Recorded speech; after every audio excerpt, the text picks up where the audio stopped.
À 18h40 sur France 3 Pays de la Loire, comme promis, ça se passe ici. Ils et elles, et oui, elles sont nombreuses, aiment les belles mécaniques pour le plaisir des yeux, mais pas seulement, pour celui des oreilles également, et le cas échéant, pour mettre les mains dedans. Un plaisir, oui, mais absolument pas égoïste, car ils en font profiter les autres. Ce sera le cas notamment le samedi 8 mai prochain au château de Goulaine, tout près de Nantes. Un rallye promenade rassemblant de nombreuses voitures de collection permettra à des enfants qui souffrent d'un cancer de faire une promenade, on l'espère, au soleil, et d'oublier un petit peu, momentanément, leur souffrance. Bonsoir Marion Aude-Marty. Bonsoir Emmanuel. Vous habitez Vertou, en Loire-Atlantique, et vous êtes une passionnée d'automobile de collection, mais récente, vous. Oui. À l'inverse, Charles, bonsoir. Bonsoir Emmanuel. Charles Hervouette, vous êtes de Valette, vous en Loire-Atlantique également, dans le vignoble, passionné d'auto d'avant-guerre. Et on sera en duplex dans quelques instants avec Geoffroy de Susbiel, qu'on salue déjà. Bonsoir Geoffroy. Vous êtes organisateur de ce rallye du cœur dont on va parler dans quelques instants. Mais d'abord, la passion automobile. Alors une femme, je disais, il et elle, il y a des femmes, c'est quand même un univers qui est toujours un petit peu macho ou pas ?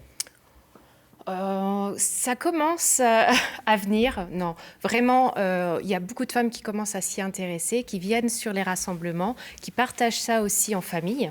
Donc c'est aussi ça l'automobile. Et vous, la passion, elle est venue comment ? Elle est venue par vous-même ? Elle est venue du papa ou de la maman ? Du papa.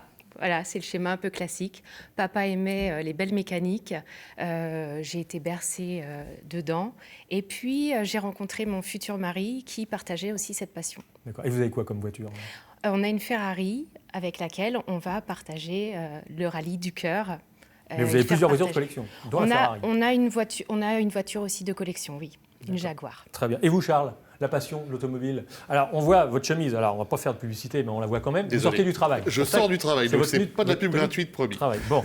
Les voitures d'avant-guerre, donc ça veut dire que ça s'arrête à quelle année ? Alors parce qu'on parle de la Deuxième Guerre mondiale. Voilà, généralement 39, parce qu'entre 39 et 45, bien sûr, il n'y a pas eu de production, il n'y a pas eu de nouveaux modèles, donc on va jusqu'à 1939. Et vous avez combien de voitures de cette époque ? Alors, en avant-guerre, j'en ai 3. J'ai une Ford T qu'on voit à l'image, là, donc une voiture de 1925 qui est plutôt un système un petit peu voiture de course de l'époque, et autrement une Ford A Tudor, donc la voiture d'Al Capone un petit peu grosso modo, et autrement une autre américaine en roadster, voilà, l'époque un petit peu flamboyante des belles carrosseries américaines. Donc, c'est des voitures qui roulent, toutes vos voitures roulent, et vous les sortez régulièrement ? On essaye, oui, bien sûr, au moins tous les mois. Vous aussi, Charles ? On essaye de les faire rouler. Alors, des fois, elles sont un petit peu capricieuses parce que c'est des vieilles grand-mères, mais on arrive toujours à rouler tout le temps. Toutes les grand-mères ne sont pas capricieuses. Quand vous dites capricieuses, c'est-à-dire qu'il y a des pièces qui peuvent manquer et qu'on ne trouve plus sur le marché. C'est un problème ou pas, ça, l'entretien de ces vieilles voitures ? Alors, au niveau des voitures anciennes, moi, que j'ai la chance de posséder, c'est des voitures américaines. Donc, la production est toujours d'actualité en fait en Amérique. Donc, on retrouve très facilement les pièces. C'est plus compliqué pour les marques françaises, des fois où les gens sont obligés de faire les bourses. Donc, des fois, ça peut demander du temps pour trouver la pièce. Mais on arrive toujours. Voilà, la passion est là, donc on arrive. Pour la Ferrari, Marion, comment ça se passe ? C'est juste un entretien, donc c'est plus facile. Là. C'est un garage qui va s'occuper de l'entretien. Et puis pour la Jaguar, ce sont des pièces anglaises qui sont très facilement aussi sur le marché. Bon, je vois que vous avez du vernis à ongles, bien rouge, donc absolument pas de noir, pas de cambouis entre les doigts. Non. Est-ce que vous mettez les mains sous le capot ? Ça peut m'arriver. En fait, je fais de temps en temps des rallyes professionnels. Donc là, effectivement, quand on n'a pas le choix, il faut pouvoir réparer la voiture quand il faut. Donc un rallye professionnel, c'est sur plusieurs jours ? C'est une course ? C'est sur plusieurs jours, oui, avec des étapes de régularité. Donc c'est pas facile. Là, moi, c'était le rallye des princesses, donc c'était un rallye 100% féminin, mais avec des étapes aussi difficiles que n'importe quel rallye. C'est la compétition, c'est la convivialité aussi, c'est d'avoir le volant, parce que je suis pilote. Et de ressentir ce qu'on ressentait à l'époque quand il n'y avait pas de l'assistance de l'automobile, donc pas de direction assistée, pas de frein assisté, enfin voilà. Vous êtes nostalgique de cette époque ? Je pense que je suis nostalgique, ouais, vraiment. Et puis d'avoir ce genre de sensation, voilà, qu'on ne peut pas retrouver dans une voiture moderne. Marion Ménager, Régine Bossavi, ça c'est votre... C'était notre team. Votre team. Et il y a eu un podium ? Il y a eu un podium, ouais. Ouais, on a été première des rookies Alors, C'était quand ça? C'était en 2018. D'accord, les rookies, c'est les débutants. Hein. C'est ça, c'était notre première participation. Bon, vous Charles aussi. Alors vous avez plusieurs fonctions. Hein. Vous êtes délégué régional de la Fédération française des véhicules d'époque, Oui. organisateur d'un grand rassemblement, Historique Auto. Vous avez aussi des responsabilités au sein d'Auto Rétro Nantes Océan. Tout à fait. Vous avez le temps de travailler avec tout ça? Oui. Les journées des fois sont pas assez courtes, mais c'est bon, voilà, comme on disait tout à l'heure, c'est une passion. Comme Marion, on aime ça. Donc, Mais la passion, c'est quoi? C'est de bricoler, c'est de collectionner, d'avoir? La passion, ou c'est simplement de faire un petit tour de pâté de maison de temps en temps? non, c'est de partager en fait avec les gens déjà du part. Alors déjà de collectionner les voitures parce que voilà, quand on ouvre le garage, on est content de voir ces autos-là. Après, c'est de rouler avec les voitures. Alors en ce moment, on roule hélas plutôt en solo en meute entre guillemets ou en bande, mais c'est surtout le fait après de rouler à plusieurs et puis aller visiter un château, visiter une maison d'artiste ou quoi que ce soit. S'arrêter bien sûr parce qu'on est dans le milieu du Muscadet, donc s'arrêter visiter. Donc c'est plus des promenades entre copains. C'est de la balade entre copains. Donc moi j'ai fait beaucoup de courses automobiles avant et là maintenant c'est complètement différent, mais c'est une ambiance qui est vraiment chaleureuse parce qu'on a des gens âgés, des gens jeunes, des riches, des pas riches. C'est un melting pot plutôt de tout. des riches parce que ça coûte quand même une passion comme Non. ça. Marion, Pas forcément, non. ça empile pas sur le budget familial? Non, c'est... Non. Oh, voilà, c'est Non, ça. niveau budget, nous, dans notre club, on a des jeunes qui... Combien? Allez-y, combien Ah bah, vous coûte l'entretien de vos voitures? Quand on le fait soi-même, ça va. Alors, tout dépend après le type de voiture. Une Ferrari, par exemple, bien sûr, ça va être beaucoup plus cher qu'une 204 ou une 4L. Celle qu'on vient de voir, là. Celle-là, c'est la Ford qu'on a vue. Oui. Ça, c'est à l'entretien, ça va être un billet peut-être de 200-300 euros dans l'année, maximum. Franchement, c'est pas dingue. Hein. Donc si c'est une passion, ça peut être abordable. Les voitures qui polluent, parce que c'est bien joli, mais ça fait du bruit, ça sent pas très bon, c'est pas très écolo tout ça. Là, je ne vais pas dire joker, parce qu'en ce moment, en plus, avec les ZFE qui arrivent, on est un petit peu, au niveau de la FFE, on travaille beaucoup sur ce dossier-là. On ne roule pas énormément avec nos autos, on ne les prend pas pour aller au travail le matin, c'est quand même relativement rare. Et c'est surtout, ça fait partie du patrimoine roulant. Donc, vu le peu... Le patrimoine, s'il pollue, est-ce qu'il vaut mieux pas le laisser dans des musées, Marion? Non, surtout pas. Non. Mais le côté écologique, Le côté ça vous gêne écologique, ou pas? alors oui, il faut temporiser. C'est-à-dire que, comme le dit Charles, on ne sort pas tous les jours avec cette voiture-là. Et puis moi, par exemple, à côté, je roule avec une hybride.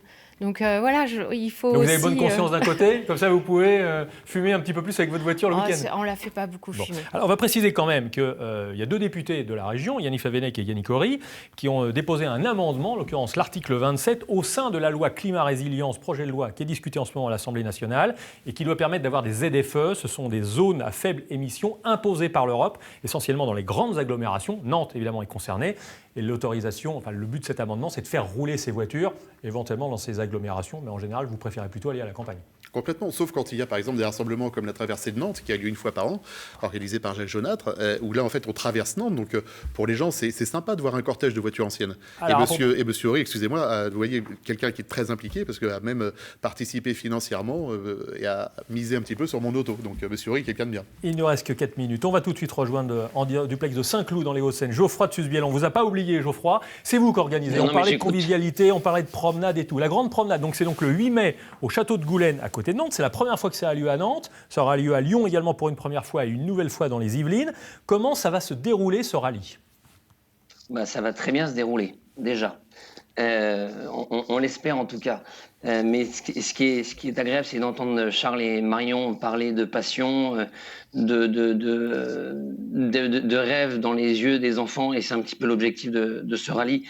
Le rallye va bien se passer dans le sens où il va se passer le 8 mai, comme je vous le disais, avec une exposition des voitures le matin et un rallye d'1h30, 2h dans la région de Nantes. Roadbook que nous sommes en train de tracer pour le moment. Alors, on répète que ce sont des enfants qui souffrent d'un cancer à qui vous allez offrir une petite promenade, on l'espère sous le soleil, et s'il n'y a pas les conditions sanitaires le permettent. Qui sont les participants, ceux qui vont promener les enfants en voiture? Donc il y aura Charles, il y aura Marion, on l'a compris. Qui sont les autres? Alors, petite parenthèse, il n'y aura pas que des enfants malades. Il y aura des enfants malades, mais il y aura aussi les frères et sœurs, et il y aura aussi les parents. On s'est aperçu que la maladie d'un enfant, mais je ne vais rien vous apprendre, est une véritable... un poids énorme pour les parents et souvent isole le reste de la fratrie. Donc on a voulu offrir non seulement aux enfants mais aussi à leur famille un vrai moment, une vraie bouffée d'air frais dans un quotidien vraiment dur. Après, combien de participants vous avez alors? Combien de véhicules? Alors on s'est donné comme objectif d'avoir 125 équipages cette année et on va les atteindre sans trop de difficultés. Alors 120, ok, beaucoup d'équipages, mais il faut aussi de l'argent parce qu'on va payer. Évidemment, il faut participer à ça. Donc on peut aller sur le site lerallyducoeur.com Et là, on peut financer, mais on finance quoi? On finance la promenade, on finance un programme de recherche? Expliquez-nous. Alors, c'est tout le côté vertueux du projet, si j'ose dire. Là, vous avez Marion et Charles qui sont sur le plateau, qui ont leur numéro d'équipage. Et en s'engageant dans le Rallye du Cœur, ils se sont engagés à lever des fonds eux-mêmes. Ils ont leur cagnotte avec leur numéro d'équipage sur le site internet. L'objectif étant de fédérer autour d'eux leurs voisins, leurs collègues, leurs bouchers, leurs banquiers, pour leur dire voilà, je participe à un rallye qui a pour objectif de lever des fonds, soutient ma candidature et fait un don sur ma cagnotte. Et ces dons, comme vous le dites, sont 100% reversés à l'association Imagine for Margot pour financer un programme de recherche très spécifique. C'est aussi vraiment l'ambition du rallye. Ça n'est pas de reverser de l'argent comme ça sur la recherche, mais bel et bien de financer des programmes très ciblés. Et cette année, ça va être sur un programme de recherche qui est piloté au CHU de Nantes par le docteur Horry, et ça va être sur les ostéosarcomes, qui est le cancer des os le plus répandu chez les enfants. Et ce programme de recherche va viser à comprendre pourquoi le protocole premier ne fonctionne pas, donc de manière à étudier au plus près la tumeur pour engendrer peut-être un deuxième protocole et, nous l'espérons, engendrer une rémission, voire une guérison de ces enfants. Très bien. Vous espérez quelle somme? Nous espérons 100 000 € et je ne vous dirai pas où est-ce qu'on en est. Très bien. Merci beaucoup, Geoffroy de Susbiel. Un dernier mot, il nous reste 45 secondes. Pourquoi vous y participez, vous? Pour les enfants, parce qu'un sourire de gamin, voilà, c'est super important. On est tous parents et ça peut toucher tout le monde, donc ça me touche. Marion? Forcément, sans concerner, moi, c'est clair que les enfants et puis la fratrie, donc l'enfant malade et sa fratrie, je trouve que c'est vraiment un très beau programme.